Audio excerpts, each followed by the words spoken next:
নমস্কার, আমি বাঙালি রান্নাবান্না থেকে বলছি। আজকে দেখাবো চিকেনের একটা রেসিপি। তার জন্য আলুতে লবণ, হলুদ দিয়ে এটা মাখিয়ে নেব। আর আমাদের বাড়ি চিকেন ছাড়া মানে আলু ছাড়া চিকেন কেউ খাবে না, সবার চিকেনে আলু দরকার। তাই যেভাবে পারি আস্তে আস্তে করতে থাকি নানানটাভাবে। আর এদিকে চিকেনটা মাখিয়ে নেব।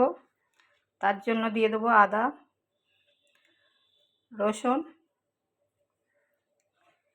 লবণ, হলুদ, লঙ্কার গুঁড়ো, জিরের গুঁড়ো,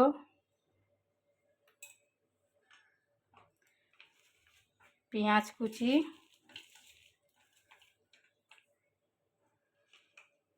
টমেটো,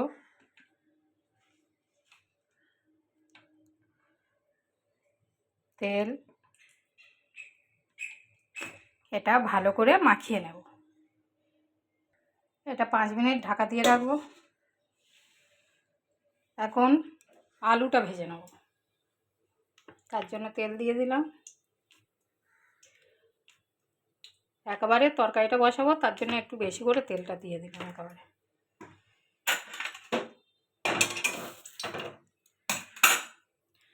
এবার আলুগুলো দিয়ে দেবো।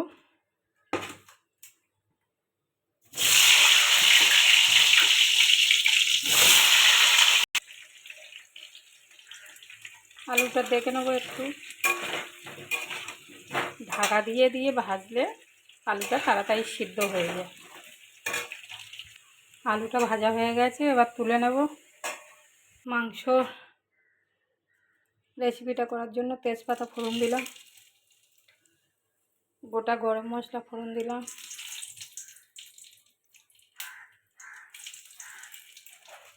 জিরে ফোড়ন দিলাম,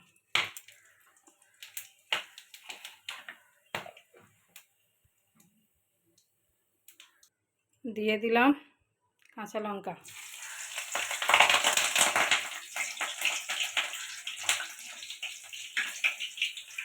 পেঁয়াজ দিয়ে দিলাম,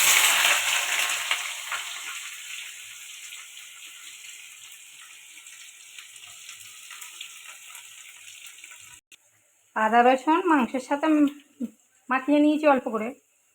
আর একটু কড়াই দিয়ে দিলাম, আদা দিলাম, রসুন দিলাম। এটা ভালো করে কষাতে থাকবো। স্বাদ মতো একটু চিনি দিয়ে দিলাম।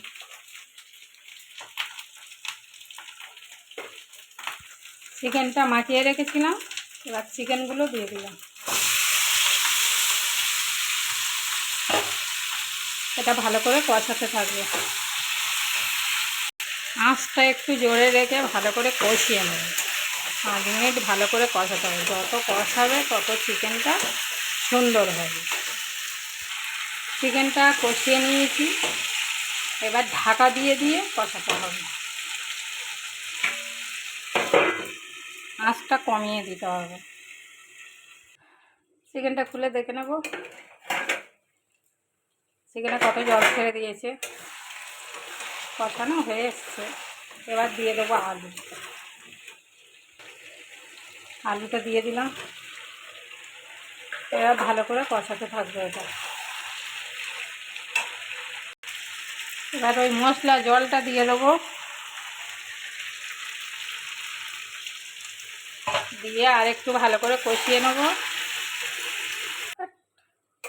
চিকেনটা খুলে দেখে নেব।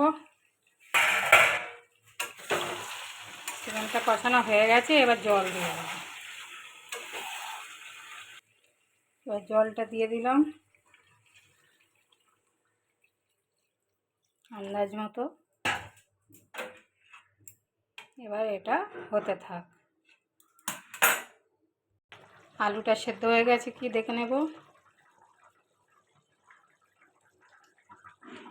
হ্যাঁ, আলু সেদ্ধ হয়ে গেছে, আর একটু হবে, তারপর নামিয়ে নেব। চিকেনটা হয়ে এসছে, এবার দিয়ে দেবো সানরাইজ শাহি গরম মশলা।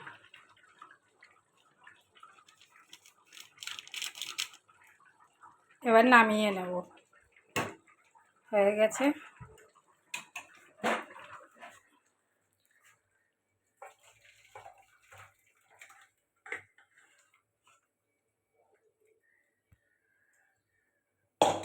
নামিয়ে নিলাম।